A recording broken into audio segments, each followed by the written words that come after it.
Magandang araw mga kaibigan. Bigyan natin ng reaction, opinion, itong post ng Hero Shane Vlog.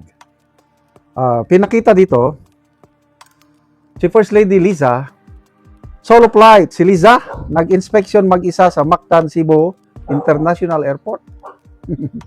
Sabi dito, Himala, nganong ikaw man, binisayan Tagalog ko mamaya, Himala, nganong ikaw lang man isa, Madi, unsa man, gyud ang nahitabo bitaw, oy, kita ra gyud ning katag-ani sa araw ng kagitingan. Magpakita ba? Nasaan si BBM? Nagtagalog na rin. Bakit si Liza lang ang nakita sa ocular inspection sa Mactan Cebu International Airport para sa upcoming ASEAN Leaders Summit in Cebu? So hinahanap nila si BBM. Sinerch ko. If Liza inspection Mactan Cebu International Airport. Lumabas sa aking search nung March 15 pa. So totoo, nag-inspect si First Lady Liza, kailang hindi itong latest lang, itong April o ano. March 15. So ang tanong ng taong bayan, tinatanong, nasaan si BBM? And in the first place, trabaho ba ng, kasi ito para sa ASEAN, upcoming ASEAN Leaders Summit in Cebu. Trabaho ba ng First Lady ang mag-inspeksyon sa readiness sa ASEAN Summit? Ano sa tingin niya? I don't know kung nandyan sana ang Pangulo, pwede samahan ng unang ginang dahil normal yan ang mag-asawa, magkasama. Ako ngayon, halos ayokong lumakad kung hindi ko kasama ang aking Commander Julie. Ganon na pala yung nagkakaedad. Gusto ko, ayokong maglakad na ako lang mag-isa hanggat maaari. Lalo na kung medyo malayo-layo. Sarap kasi yung kakwentuhan mo lang ang iyong kapartner, di ba? So, yan ang tanong. Trabaho ba ng First Lady ang mag-inspection para sa readiness ng ASEAN Summit? I don't know. Siguro, gusto lang yan tumulong.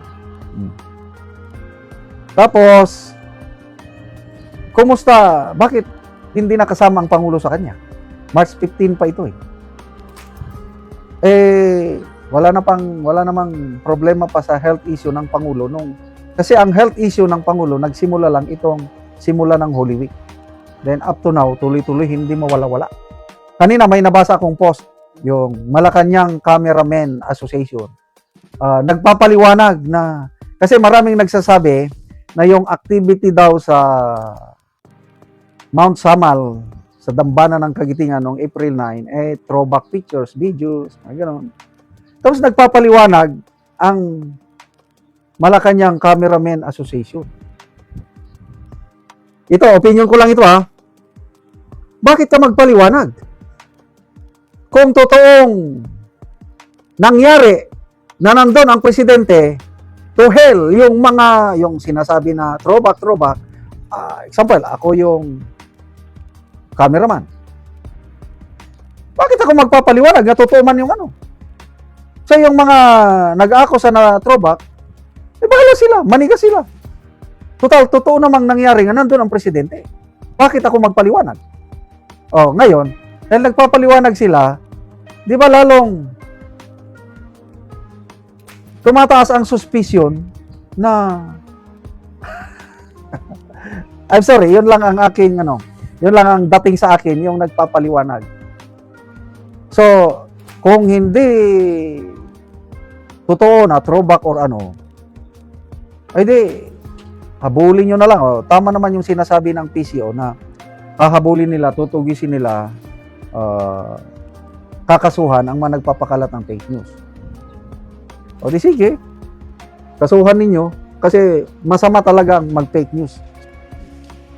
Sinungaling, niloloko mo ang taong bayan. Kung totoo, itong mga netizens, sila ang source ng fake news na throwback yan, ganito yan. Kailangan ang hindi nila masagot-sagot.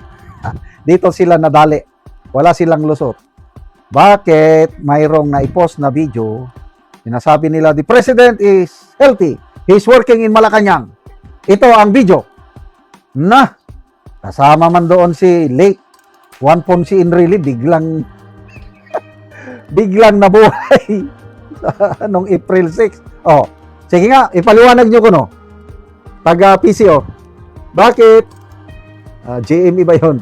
Bakit ang GMA nagpalabas ng video na nagtratrabaho ang Pangulo kasama si Juan Ponce Enrile? Yun ang gusto naming marinig na paliwanag. Kaya lang tikom sila sa bibig dahil hindi nila talaga maipaliwanag yun. Nang dahil sa mga ganon, mga throwback videos at pictures, lumalala ang suspicion, haka-haka ng taong bayan kung nasaan ang Pangulo. Kahit yung interview ni Auntie Claire Castro kay PBBM, I'm good, I'm here, usual, I'm doing exercise. Yung pagkain ko, binabantayan ko lang. Marami rin hindi naniniwala doon. Kahit yung blur nila nga screen, yung nasa, yung background, blurred. Bakit i-blur ninyo? Hindi pwede yan. So, hindi nyo na maloko ang taong bayan ngayon. Dahil age of social media. Ano ba talaga? Pwede ba? Official medical bulletin lang yan ang katapat. Pag meron yan, huminto na yan. O kaya, live appearance. Facebook Live. Hindi yung force recorded lang kasi madaling maggawa ng recorded dahil sa AI. Kailan kung live, hindi mo talaga ma-AI ang live appearance. Kailan ba mag-live ang Pangulo? Hihintayin yan ng taong bayan.